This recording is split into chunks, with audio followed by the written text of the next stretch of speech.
Operation mercy India foundation ఆస్తులు జప్తంట. ఆస్తుల market విలువ సుమారు 15 కోట్లంట. ఆపరేషన్ మొబిలైజేషన్ అంటే ఓఎం ఇండియా స్వచ్ఛంద సంస్థకు చెందిన 3.58 కోట్ల విలువైన 12 స్థిరాస్తులను జప్తు చేస్తున్నట్లు హైదరాబాద్ జోనల్ ఈడీ కార్యాలయం అధికారులు మంగళవారం ఒక ప్రకటనలో పేర్కొన్నారు. జప్తు చేసిన ఆస్తులు ప్రస్తుతం మార్కెట్ విలువ 15 కోట్లు ఉంటుందని తెలిపారు.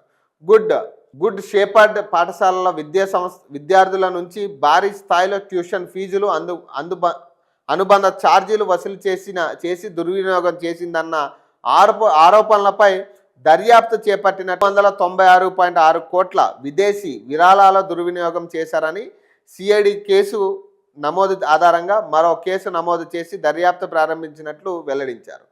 ఫౌండేషన్ నిర్వాహకులుగా వ్యవహరించిన డాక్టర్ జోసెఫ్ డిసౌజా, ఆయన కుమారుడు జోసెఫ్ లారెన్స్ డిసౌజా ఇతరులు ముఖ్య ఆఫీస్ బేరర్లు దాతల నుంచి వచ్చిన నిధులను క్రమ పద్ధతిలో మళ్లించినట్లు విచారణలో తేలిందంట.